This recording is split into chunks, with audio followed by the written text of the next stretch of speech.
Hello. I wasn't really sure what to review. I've got a lot of stuff, but I decided that I would review Frank Miller's The Dark Knight Returns. Now, some comic fans will know this. Some of you might have read it. A lot of you will have seen the animated film made from it. Very good film. I recommend it. And some people don't know anything about it, except Batman beats Superman, yay!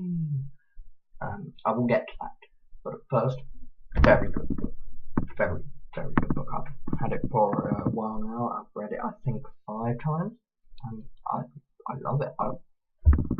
I realise something new about it each time I read it. I must be running out of things to realise. First of all, the premise is that Batman has been retired from being Batman, obviously, for about 10 years.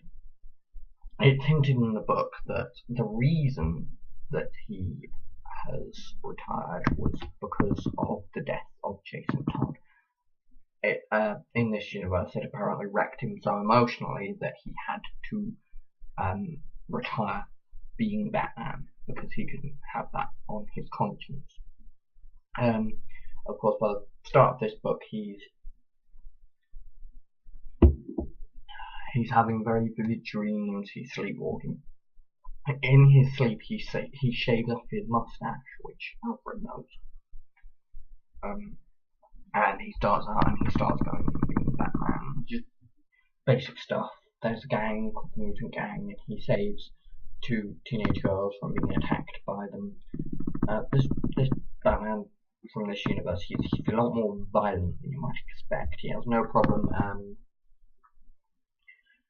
He has no problem throwing gangsters into lighting displays and electrocuting them. He also, in book 1, no, that's in book 2, I think. He also allows a mutant gang member to shoot his fellow gang member with a machine gun.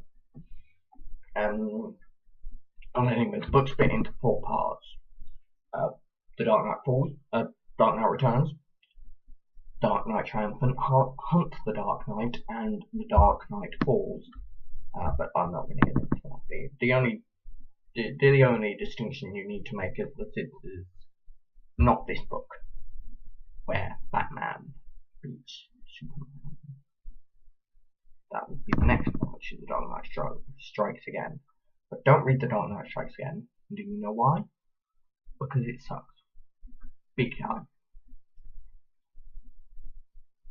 Anyway, yeah. So, yeah, he goes after the mutant gang. He breaks up their tea party with the big tank-like Batmobile. I'm not sure why the Batmobile is a tank in this universe, but it is.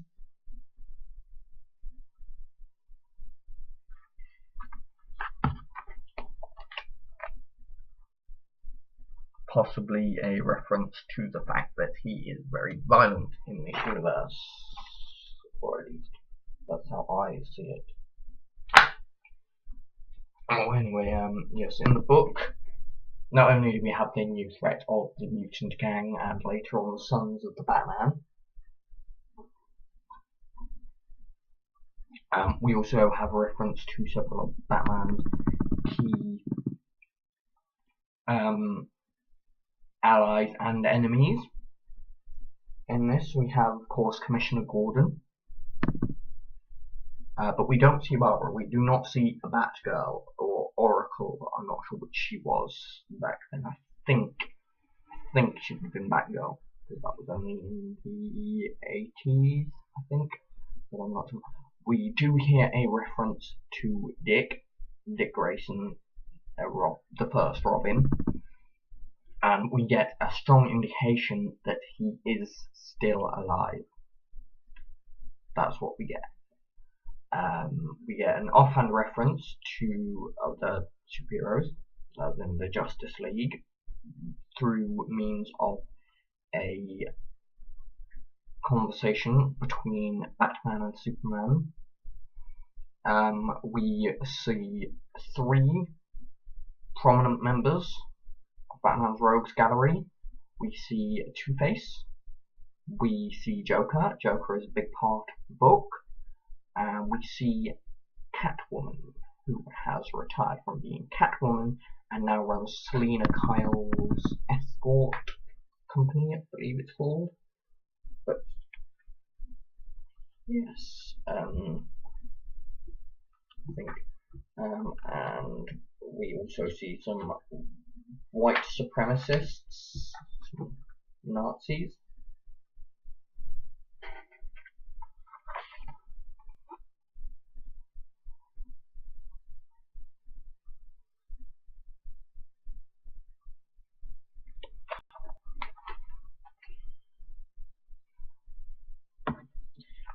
That blonde Nazi who looks a bit like his name is Bruno.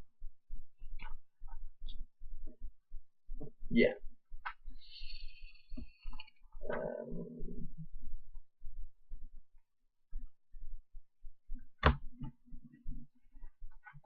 Among other things, this is the famous image. This is where the famous image of Joker with a batarang in his eye comes from. Most of you will probably already know that. Although they mostly use the image from the animated film, which, as I said, is very good. You should probably watch it if you haven't, and if you have, watch it again.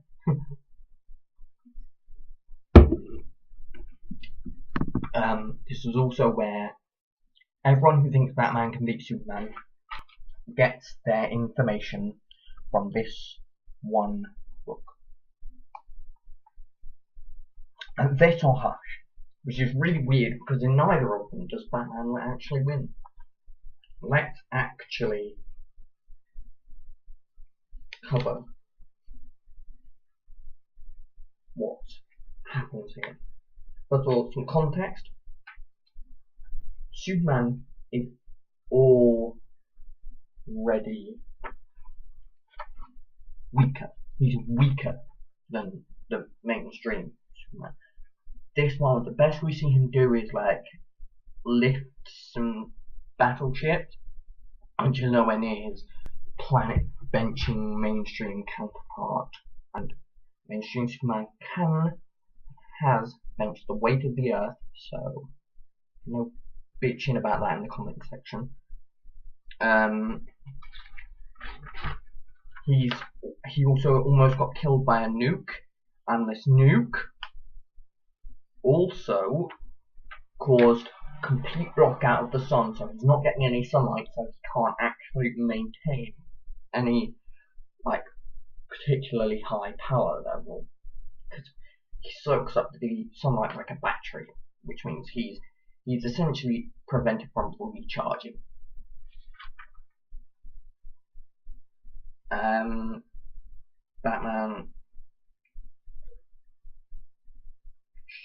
Batman hits Superman with a few missiles.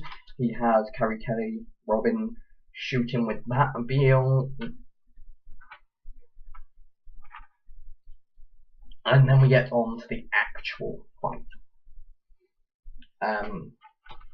As we see here,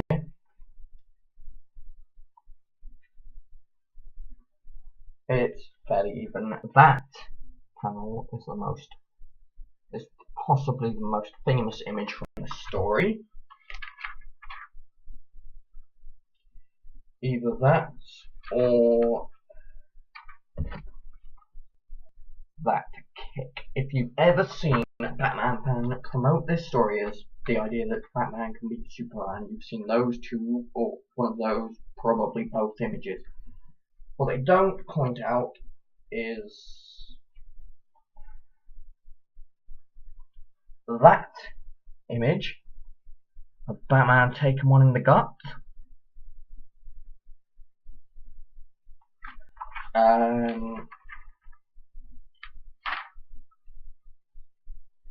They have Green Arrow hitting with some kryptonite. But if you look,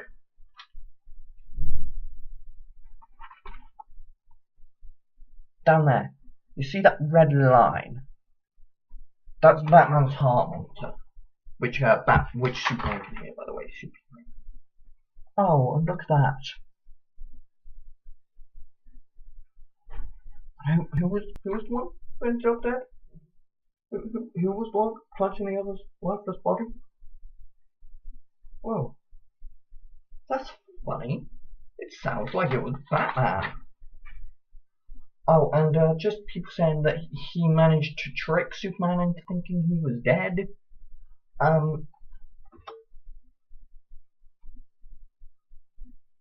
He didn't even manage to do that right. So, let's see. The people claiming that Batman beat Superman was because Batman wasn't really dead, but, you know, making yourself have a heart attack isn't to win people seriously. And two, he tricked Superman into thinking he was dead. No, he didn't. Superman knew he wasn't dead. Superman decided to let him have that one. How is that a Batman win? Just a hand. That's like going to the time Batman punched Superman in anger and broke his hand. That's not a win for Batman. Another was this. So, you know, hey, whatever, like, subscribe, rate, please. Be angry. Your hate sustains me.